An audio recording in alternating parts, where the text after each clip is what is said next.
Texas Senator Ted Cruz joins us now, just endorsed by National Border Patrol Council President Paul Perez, and they are both with us. And gentlemen, thank you so much for coming on. Senator, I'll start with you. Your reaction to that? Look, it is both shocking and sadly not shocking, because this is the pattern of duplicity, of mendacity we've seen from Joe Biden and Kamala Harris. They deliberately broke the border. They opened the border.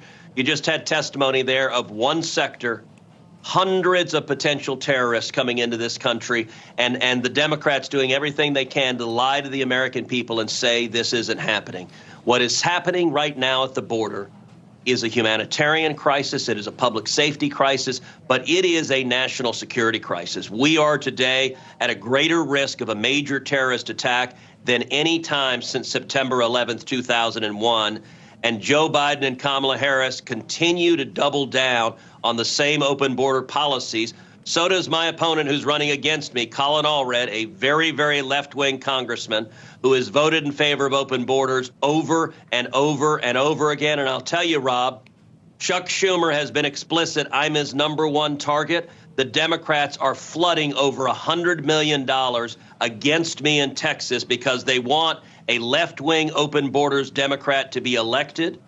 And just this past week, Liz Cheney jumped in, and Liz Cheney is campaigning with this open border Democrat along with Kamala Harris. And so I want to say to your viewers, come to tedcruz.org, tedcruz.org. I need your help, because there are millions of dollars coming in trying to flip Texas, because the Democrats want these open borders to continue forever. It's unbelievable. And Liz Cheney endorsing, boy, what credibility she's lost. Paul, the former Border Patrol official that testified also said that the administration not only flew illegals from California to Texas to kind of spread it around, but also they demanded that agents move them out of the sight of the media. So they're making the country more dangerous.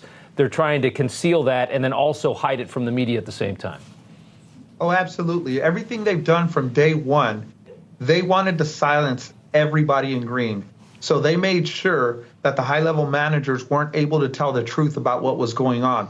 We've been talking about this since day one because we knew this administration was going to be disastrous, and we've continued. Everything Chief Heike said was true. They wanted to silence everybody for those reasons. They've ignored this border for the first 3.5 years of the administration. Now they're trying to come out and say they're strong on border security. Jeez. Nothing could be further from the truth. You're not going to talk to any one of our people out there on the border that's going to tell you things are better or going to get better. It's going to get worse. We can't afford another 8 years of this continuing administration. Oh, it's psychotic. Senator Cruz, I wanted to get to this this week. The Democrats, they blocked. You had a bill to protect IVF nationwide, which is one of the attack lines they have against Trump in this election, one of the only lanes they have with the American people. This would have ensured states don't prohibit access to IVF services nationwide. They blocked it, which is so ironic.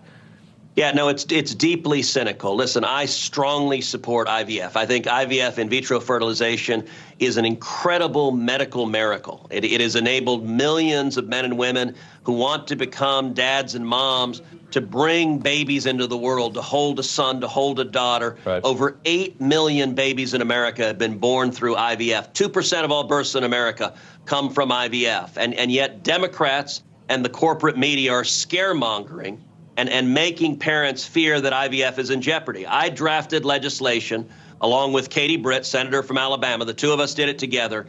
That was a clear, unshakable federal protection in federal statutory law protecting IVF as your right, that no state or local government could ban IVF.